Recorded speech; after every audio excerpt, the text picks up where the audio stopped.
Mr. Sadanand Menon, thank you for talking to Indian Cultural Forum today. You are you're someone who has commented for many years on cultural matters. What do you think has led to this recent spate of protests by artists and writers and filmmakers? And do you think of it as a kind of turning point? Yeah, well, now it's not only artists and poets and filmmakers, it's also scientists and sociologists, and a lot of people are openly coming out to show their disaffection with the state of affairs, political and cultural in the country, and the directions that, the violent directions that they're taking. What has triggered it? Well, I guess there are many reasons for. I don't think there's any one thing that has triggered it, but a cumulative sense of the political and cultural discourse rapidly deteriorating into street violence. I think primarily that is the motive for the present state of artists getting agitated. There are often moments in history when artists lead from the front. The artists lead the political movement. We have had a few moments like that. For example, during the 1940s post-Quit India movement, the setting up of the Indian People's Theatre Association, IPTA, which galvanized just about anybody who was anybody in the literary, theatre, music, dance, cinema world. And they almost set an agenda, a cultural agenda for the political movement. And it was so successful as a mobilizing element that some political entities even felt threatened by it because of the sheer power and agency that they seemed to show. So we've had moments like that, but in recent years, which I would say post-liberalization, let's say broadly, if you take a historic phase, the last 20 years, there has been a sense of cultural retreat because entertainment has taken over, the market has taken over, the media has more or less moved away from arts coverage. Everything has become a cog in the wheel, and that sort of feeling has set in. So one suspects that the creative community has been feeling a little bit overwhelmed by this whole development. And in the last decade, we have also had this role of the political right wing, the Hindutva forces gathering steam, and it's not a single or a double-faced monster. It's a hydra-headed monster which sprouts from every corner, and every day there's some new outfit that comes in, makes one new lunatic demand. So that has created a sense of literally being on the back foot and not knowing which way to turn. In that phase, you've also seen a retreat of the left in India, and both in a parliamentary sense, in a party sense, as well as in a public sense, the left discourse seems to have less and less space in the public sphere.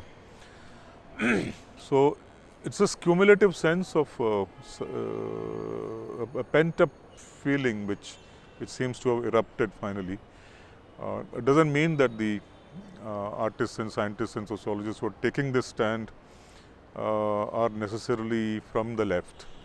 But they are broadly in consensus that freedom of speech is under threat, and therefore, when I would say that the real instigation came with what happened to the writer Perumal Murugan in Tamil Nadu, when an artist of his stature is forced to make a statement that the writer Perumal Murugan is dead and only the teacher Perumal Murugan will now survive. At that exact moment, I think everybody was stunned, and nobody could take a immediate, show an immediate response to that, besides clucking the tongue and saying, we are into bad times, because he was literally hounded into, doing that.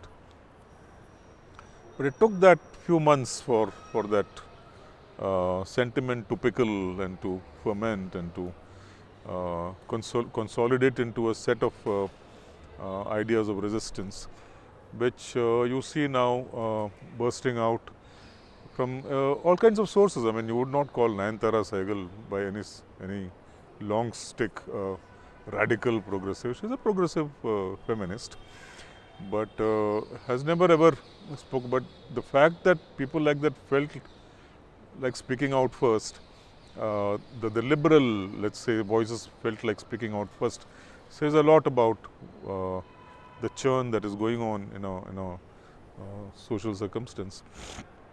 And then it has just snowballed after that, one after the other. Is it a movement? Not yet, because a movement would imagine some sort of a centralization, some sort of a focusing. It's a tendency, and this tendency is a very important moment in our history at present, because I think it's tendencies that eventually raise the bar of resistance to a certain level before it gets consolidated into a movement. So we can call this a precursor for a movement, and all the ingredients are certainly there. Whether they can sustain itself, whether after this first flush of about let's say about 100 people across disciplines who have raised their voice, either returned their awards or have signed the petitions or whatever. The Bihar election seems to have come as some sort of a palliative, the election results. It's like the juggernaut of the right wing is, there's a temporary roadblock in that, and therefore this tendency to sit back, heave a sigh of relief and say, well, temporarily we have stopped them. But that may be a false and an illusory sort of sense of relief. My hunch is it's only going to now, the forces of reaction are only going to redouble their vigor, and as we can see recently with the attacks on Amir Khan and Shah Rukh Khan and all that, they're going to pick on individuals, and this is a moment when this tendency among disparate set of actors needs to consolidate into an action, but which then becomes a movement. But what that action should be is easier said than done. It can't be prescriptive. Nobody can say this is what it should be. But merely returning the award cannot be the long-term solution, because once you've returned the award, you can't return the second time. So you've made your statement, and if you now let it slide for too long, then it becomes faded memory. So this is the time, I think, for some kind of galvanization, where like-minded people from across the country and across disciplines need to speak up and need to come together and need to create a forum which hopefully in some way has the IPTA module in mind, which became this extraordinary broad spectrum forum for creative voices from across disciplines, across the subcontinental landscape, and really enabled a sort of mobilization which lasted beyond the breakup of IPTA. I mean, IPTA lasted only 4 or 5 years, and then it dissolved due to various reasons. But the force of that, the people who left IPTA then joined other literary movements, joined cinema, and for the next decade at least, Indian cinema was picking up very, very progressive themes. It was not this current, content of very soulless, romantic kind of escapades, but you had a very social message kind of cinema coming out with fantastic lyric writers and music directors and script writers and actors, all of them contributing to this. So one hopes that this would develop into some such multi-pronged forum. Speaking of artists in particular, you've said that the art world has become personalized and privatized to such an extent that they're not necessarily joining the many other voices that have come out in protest.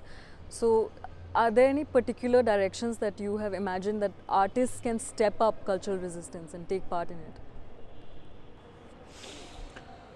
Well, artists always have that potential. The point is, unlike 50 years ago, most artists today have been pulled into the middle class. And the middle class is a class of comfort. They do not like their basic comforts being dislocated and disturbed. So it's very difficult to make them, sort of get off the butts and act. There are many assaults on artists going on. Like just 2 weeks ago, 3 weeks ago, the popular singer and musician and trade union activist from Tamil Nadu, from Trichy, Kovalan, was accused and arrested for sedition for having sung a song against liquor. This was the moment when at least 10,000 artists' voices should have been heard from across the country. When Perumal Murugan was attacked, you didn't hear those voices. Okay, you were stunned at that moment and didn't react. But post facto, one should be saying something. When Kabir Kala Manch is assaulted in Pune and 16, 17, 20-year-olds are arrested and put in jail for sedition again, one would expect, if not the entire artist community, at least the performing arts community to respond. So you're not still seeing that. So there is a how do you say, hesitation about that. One is not seeing everybody as part of a community. So as an artist, I am concerned about my individuality, my personal space, and my idea of protest against an abstract thing that I am willing to call freedom of speech, which I am not applying across the board to everything. I am just picking and choosing some moments in that. So I think the challenge will be in that particular becoming the universal and the individual becoming the collective, and that historic moment has to yet arrive. We are at the threshold of it. It might take maybe one artistic voice to trigger it, or one theoretical voice to trigger it, or one party to trigger it, or maybe a spontaneous collective of people to trigger it. So we don't know how that will happen. But if it doesn't happen, it will be difficult to imagine this then as this tendency, current tendency now to becoming a movement.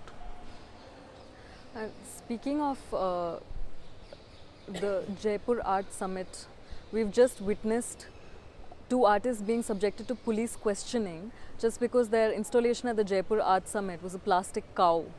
So how do you think art can be protected in this climate of political censorship? Well, the artwork belonged to one artist. The 2 people who were picked up for questioning were the curators of the festival. Very well-known artists, Chintan Upadhyay, etc. Very well-known and extremely brilliant artists. Now, this is something that this assault from the street, there's going to be censorship from the state, and there's also going to be censorship from the street.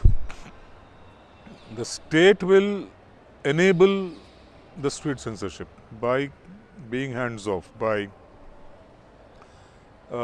asking the cops not to trouble the disruptors, but to trouble the artists. In any logical circumstance, if there is an art festival going on And I say that the work of art that you have done contains some provocation. It might make people react in say violent way. Then the job of the state would be to protect the artist from being attacked. Instead, they listen to that kind of provocation and do the opposite to the artist who is being assaulted from the street. Now the state also assaults him. Obviously, that's no climate for any expressive work to flourish, any creative work to flourish. So now, what is one envisaging? From now on, any gallery, any festival that exhibits work of art, should it requisition the state for armed police protection all around? Every time a gallery opens an exhibition, should it say we need commandos to protect our gallery because we anticipate trouble? In which case, you don't know whether you're getting into trouble yourself, because the commandos can turn around and in fact assault you rather than the goons who are coming to disrupt the show. Or should artists step back and say, now let's think twice about what we are making. Is this the right thing to do? Get into the act of self-censorship, which of course can be the worst thing for art, because no creative work can flourish in an atmosphere of fear and anxiety. So the predicament is just going to increase like that. Now, here is an artist in Jaipur who makes a plastic cow with waste plastic material in order to make a comment that all your cows roaming the streets are eating plastic and therefore their milk is getting chemicalized, and it's basically both a human and an environmental issue that is being raised. Instead, this act of floating the cow is seen as a assault and an insult on the cow itself, and the cow is liberated and the artist is put in jail. I mean, it's one of the most absurd dramas being enacted in front of us, and things have reached such a point that we have even lost our sense of humor. We can't even laugh at it because it's so absurd. But I sense that this sort of activity is only going to be witnessed more and more now, and this is why, unless a community of artists across disciplines develops and is able to put some brakes on the fearless march of the right wing, the elements who are on the street, I think we are in for some trouble, because state censorship one can somehow fight, because either you have something, still you have something called the constitution. You can fight the state censorship, but censorship on the street is something that individual artists isolated in a gallery or a art fair cannot combat, and that's going to be the strategy of the people who are uncomfortable with artistic freedom.